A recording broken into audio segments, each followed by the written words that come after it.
Welcome back to the Sustainable Futures Report. It's Friday the 4th of September and my first full-length episode since the 31st of July.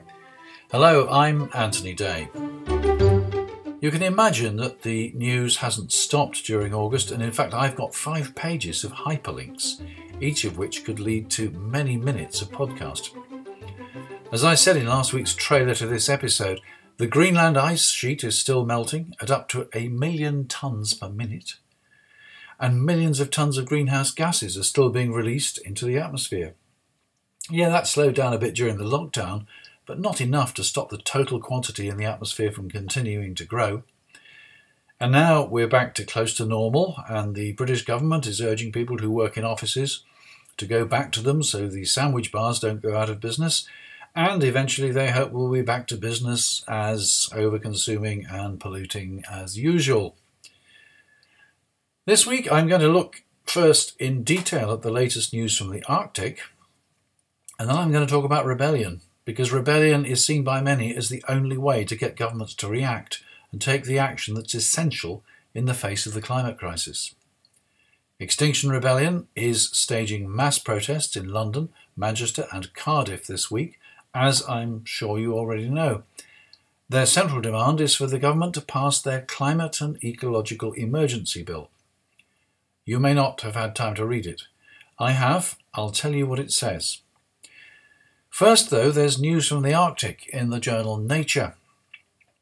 We have been clearly underestimating the rate of temperature increases in the atmosphere nearest to the sea level, which has ultimately caused sea ice to disappear faster than we had anticipated, said Jens Hesselberg Christiansen, a University of Copenhagen professor. Changes are occurring so rapidly during the summer months that sea ice is likely to disappear faster than most climate models have ever predicted, he said. A recent study from Britain's University of Lincoln concluded that Greenland's ice melt alone is expected to contribute 10 to 12 centimetres to the world's rising sea levels by 2100. Another group of researchers recently concluded that the melting of Greenland's ice cap has gone so far that it is now irreversible, with snowfall no longer able to compensate for the loss of ice, even if global warming were to end today. Meanwhile, the last fully intact ice shelf in the Canadian Arctic lost more than 40% of its area in 2 days at the end of July. The Milne ice shelf is at the fringe of Ellesmere Island in the sparsely populated northern Canadian territory of Nunavut. Entire cities are that size. These are big pieces of ice, said Luke Copeland, a glaciologist at the University of Ottawa, who was part of the research team studying the Milne ice shelf. The shelf's area shrank by about 80 square kilometres. By comparison, the island of Manhattan in New York covers roughly 60 square kilometres. This was the largest remaining intact ice shelf, and it's disintegrated, basically, Copeland said. The difference between these two ice masses is that the Greenland ice cap is on land, and therefore the meltwater pouring into the sea will raise sea levels, while the Milne ice shelf is already floating and therefore will not affect sea levels as it melts. Any reduction in sea ice affects the Earth's albedo, or reflectivity, however. Ice reflects sunlight and heat back into space, but the darker ocean absorbs heat. Wild fluctuations in temperature have been observed in the Arctic this year, with temperatures peaking at a record 38 degrees centigrade in the Russian town of Verkhoyansk on the 20th of June 2020. That's in Siberia. By the end of August, wildfires in the Arctic had already emitted 35% more CO2 than in the whole of 2019. They're continuing to burn in Siberia, Alaska, Greenland and Canada. They are now at unprecedented levels, says Mark Parrington, a wildfires expert at the Copernicus Atmosphere Monitoring Service. Soot falling on the snow reduces albedo and makes the situation worse. Many of the blazing forests stand on peat deposits, which are likely to burn throughout the winter and break out again next spring. Scientists complain that these earth-changing fires have had minute media attention by comparison to the fire in the Cathedral of Notre Dame last year. So we have a problem. Scientist James Hansen warned the US Congress of a problem back in the 1980s. British Prime Minister Margaret Thatcher, herself a qualified scientist, warned of the threat to the climate at about the same time. In 1992, the UN Earth Summit in Rio decided something should be done, and the developed nations set targets to rein in their carbon emissions. In 2006, economist Nicholas Stern advised the British government to take immediate action, as delays of only a few years would make the costs of mitigating climate change many times greater. That was the year when Al Gore published An Inconvenient Truth. In 2015, the world's nations came together and signed the Paris Agreement, committing them to take action to keep the increase in global temperatures below 1.5 degrees centigrade. At the time, it was estimated that the published commitments would only be enough to keep the rise below 3.6 degrees centigrade. COP26, scheduled for this November, would receive the 5-year report, but of course the conference was postponed for a year because of the pandemic. Britain will host the event next year, and even before it was postponed there was criticism that the UK was not making the essential diplomatic preparations for the conference. Making Business Secretary Alok Sharma the president of COP26, a politician who has voted in favour of expanding Heathrow Airport, is not a good sign. And the United States, the second largest global emitter, has withdrawn from the Paris Agreement. We have a problem. As every year passes, it becomes more urgent. That's why Extinction Rebellion is demonstrating in London, Manchester and Cardiff this week. Protesters are demonstrating against the banks and pension funds that invest in fossil fuel producers, against HS2, the high-speed rail line that will cost £100 billion, tear up the countryside and eventually reduce the London to Birmingham journey by 20 minutes, and against the inertia and inactivity of politicians. The key demand is that Parliament should accept, debate and pass into law the Climate and Ecological Emergency Bill. Governments are actually doing a great deal to reduce carbon emissions. The problem is that they're not doing enough to meet their own targets of net zero by 2050, and 2050 is generally agreed to be far too late in any case.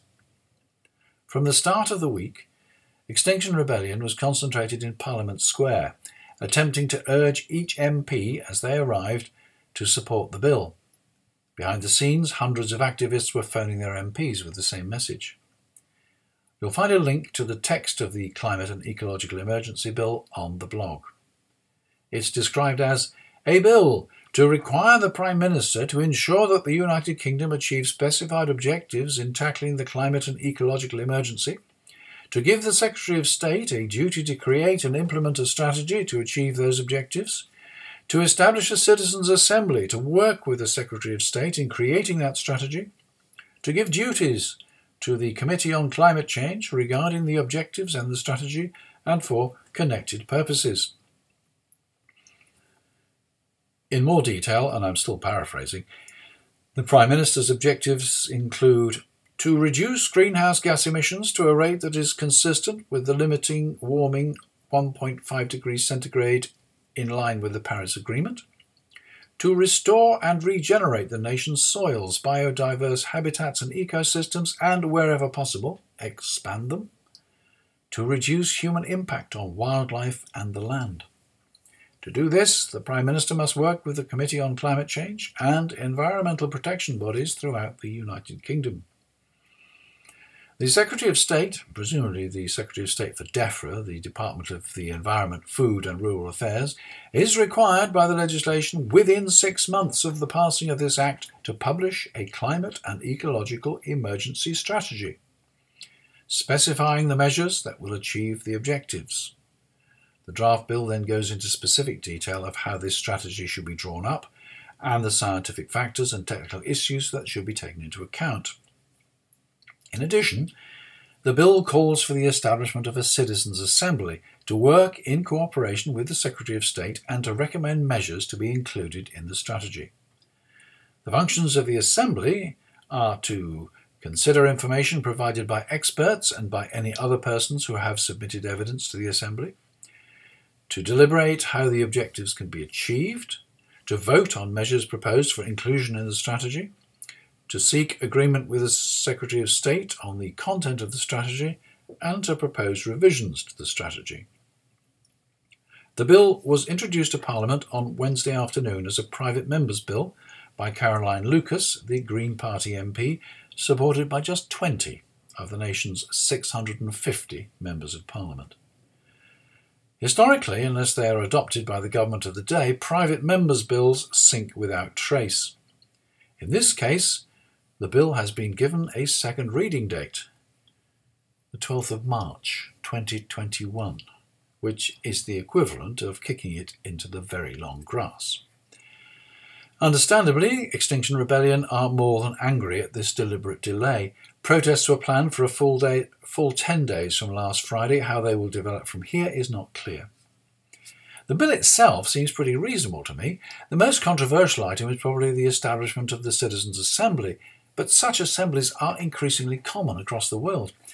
The principle is that a random group of people is brought together, selected on the same basis as people are chosen for jury service. The intention is to create a representative cross-section of the population to consider the issues and advise the government. It is an advisory body. It is not subverting democracy, it is strengthening it. A citizens' assembly was used in Ireland to inform the debate over abortion. In France, the Convention citoyenne pour le climat was established in response to the Gilets jaunes protests and is already taking evidence to understand how France can meet its Paris targets. In the UK, Bristol City Council is set to carry out a citizens' assembly to advise on the city's coronavirus recovery, while the Citizens' Assembly of Scotland will shortly report to the Scottish Parliament on how best the nation can overcome the challenges Scotland and the world face in the 21st century. Why the demonstrations? People say, I agree with what they stand for, but they're going about it the wrong way by disrupting ordinary people's lives. After arresting multiple protesters, Commander Jane Connors of the Metropolitan Police said, "The reason we have implemented these conditions is that we know these protests may result in serious disruption to local businesses, commuters, and our communities and residents, which I will not tolerate." You couldn't expect her to say anything else. But without disruption, no one will take any notice. That is why thousands of people are involved in these protests. Apart from the thousands on the streets, there are those who are phoning MPs, who are providing backup and legal advice for those arrested, and who are organising accommodation and transport for those on the streets. As with the protests last year, those on the streets come from many different backgrounds, different ages, different sectors of society. Many are ready to be arrested, and many already have been arrested. It takes immense courage. Courage not because they fear the ill treatment like protesters in Belarus have suffered. Our police have some problems, but they're generally pretty respectful and civilised. I remember at last year's protests seeing them warn activists that if they didn't move they would be arrested, and giving them ample opportunity to move before they did in fact arrest them. Initially, the worst that protesters will suffer is the inconvenience of being held overnight and eventually a fine of several £100 when found guilty. What is far more serious is that once you have a criminal record, you may face difficulties in getting a job, getting a loan, getting a mortgage, getting insurance, renting a property, travelling to certain foreign countries, and in many other situations. It is truly life-changing. That's why I have immense respect for such people who take these risks for the sake of their principles and for the sake of the rest of us. Why aren't I on the streets? Well, I haven't got that sort of courage. And I'm conceited enough to believe that passing on my views through this podcast will do as much good as being one extra person on the streets. The protests go on. Anything that happens after Thursday afternoon will not make it into this week's Sustainable Futures Report. To be honest, not a lot has appeared in the UK's national press so far. Extinction Rebellion will have to raise the pressure to make an impact, and maybe that's what we will see in the coming days.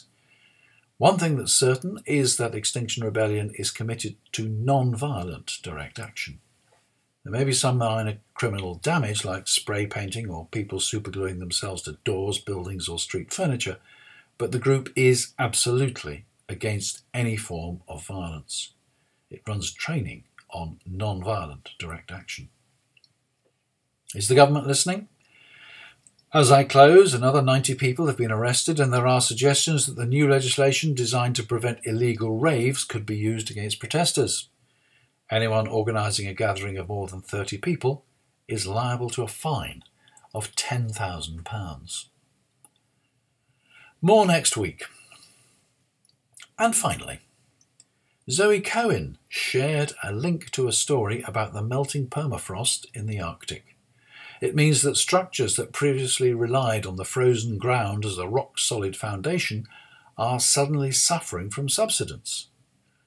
There is a solution, however. Engineers plan to install massive chillers to refreeze the tundra beneath their infrastructure.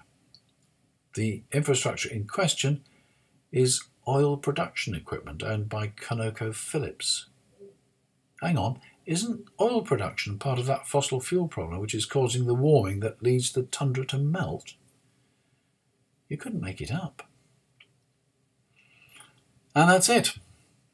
Thanks for listening to this week's Sustainable Futures Report. You'll appreciate that I've had to hold over most of my 5 pages of leads to climate stories until next time.